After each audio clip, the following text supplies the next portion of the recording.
American Business Heroes, let's talk about the 5 businesses that are least likely to fail this year. So maybe you're thinking about starting a business or getting into business.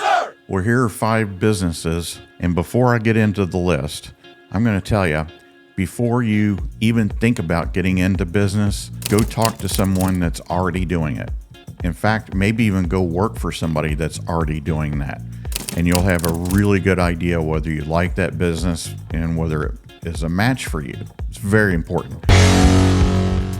All right, let's get into it a little bit. First of all, I want to talk about laundromats. Laundromats, one of the least likely businesses to fail this year.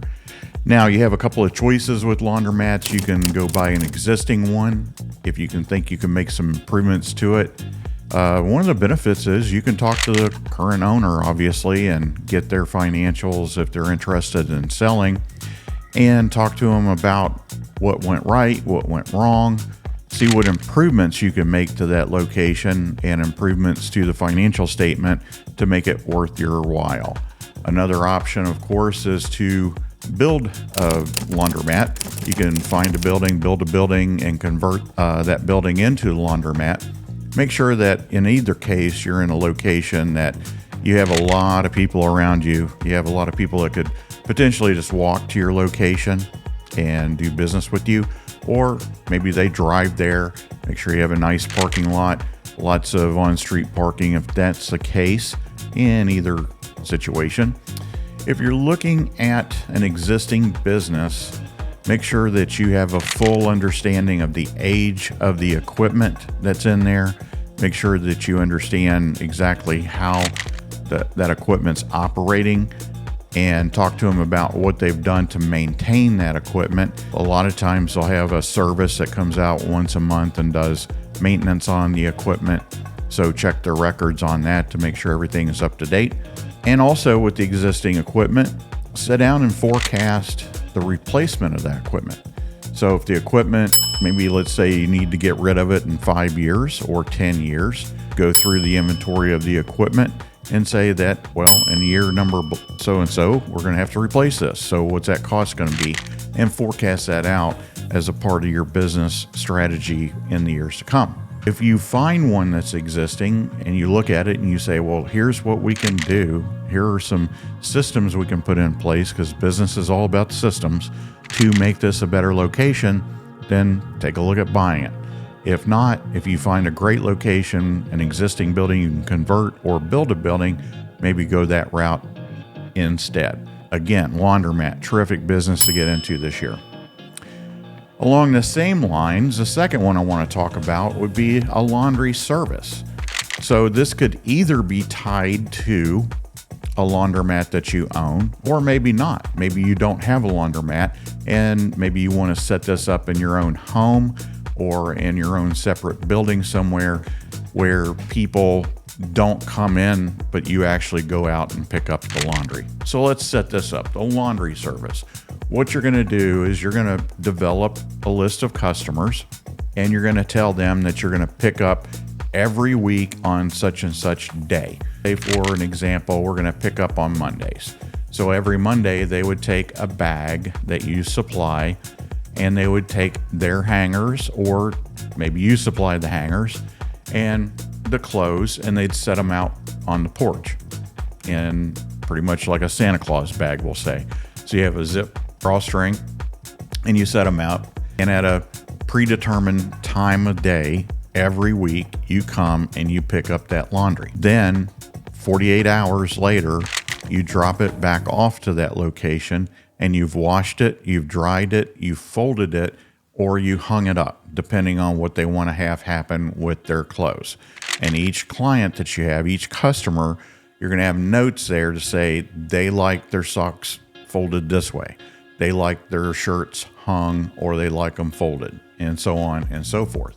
You bring that back to them 48 hours later. If I were you and I was working with you, I would tell you to set this up as a monthly subscription, and I would tell you not to do it based on weight.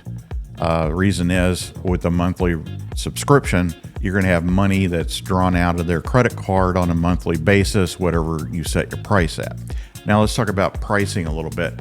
I would price it on per family member, again, not on weight. Well, you may say, well, I've heard a lot of places, a lot of laundromats that do things by weight. Yeah, they do, but it's not easy to set that up. In fact, it's kind of impossible to set that up on a monthly subscription, right? Because a monthly subscription is always going to be the same. Now, will you run into situations where your laundry is a little bit more to deal with one week than the next? Sure, but just average it out and come up with a price on per family. So it's one person, two people, three people, four people, and then maybe do a 5 and up category. And they get charged on their credit card every month for you to do their laundry. You come pick it up on one day and you drop it back off in 48 hours. Now, what is this service worth? Here's the thing. What you want to sell to them with a service like this is that you can actually do the laundry cheaper than they can. So if they're not at home and they're out working, there's a really good chance that you can do the laundry cheaper than they can.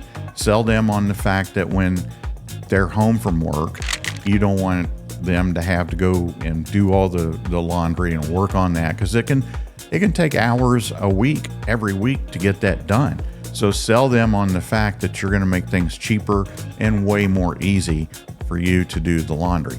All right, let's jump into the third business that you can get into this year that's least likely to fail, and that would be the vending business.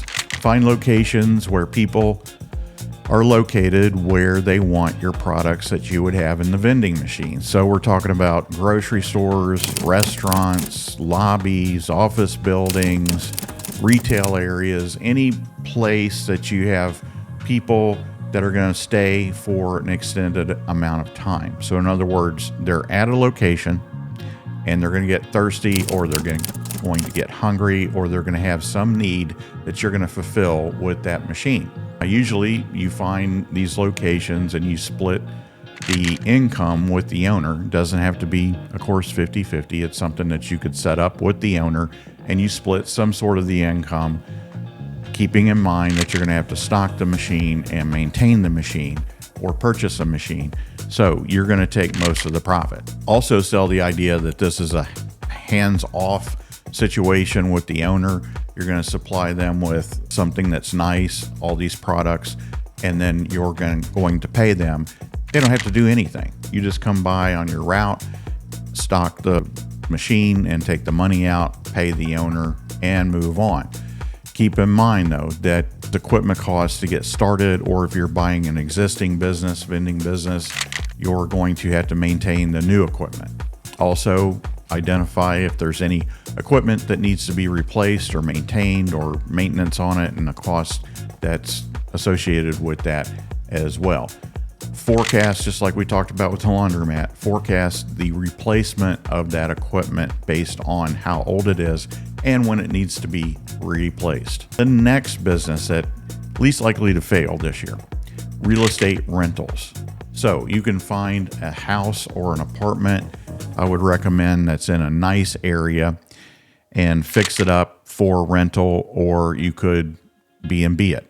Now, if you're doing the work yourself to fix this up, it's going to be a lot less expensive for you to do the work than hire it out. But maybe you're in a situation where it's better for you to hire it out, especially if you have a lot of locations or you're busy with your own job.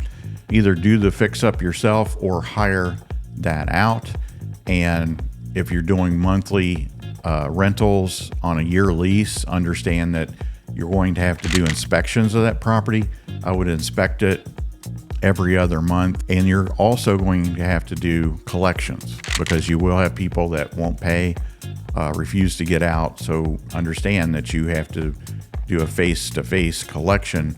And a lot of times you'll have to go face-to-face to get rid of somebody, or you can hire a property manager to do that. But again, if you want the best bang on your buck, you're going to buy a location, you're going to fix it up yourself, you're going to lease it out, and you're going to do the inspections, and you're going to do the collections yourself.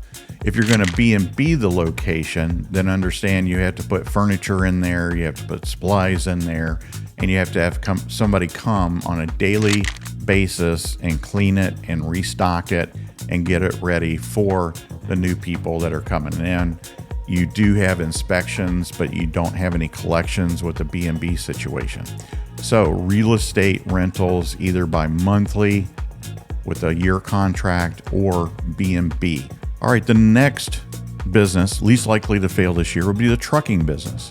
Now, to get into the trucking business, you have to qualify, or you have to have already a commercial driver's license. So look at the qualifications online in your area and make sure that you can qualify, and then go out and get a commercial driver's license, get fully qualified, fully licensed for that.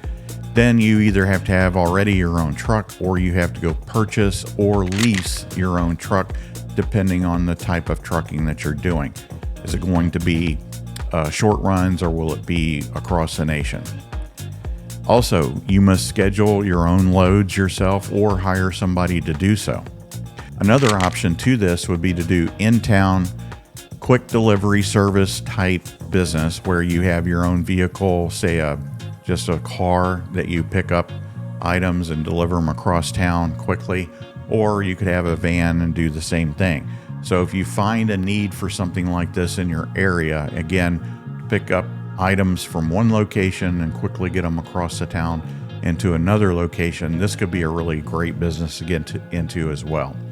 With any of these businesses, like I said at the beginning, it's always the best idea to talk to somebody that's already doing them one-on-one, or even better yet, to take a little time and work in the business that you're interested, see what the ins and the outs are, and you can really understand it and really understand if you're going to like it or not, because money's one thing, but you have to like it as well. So good luck to you this year.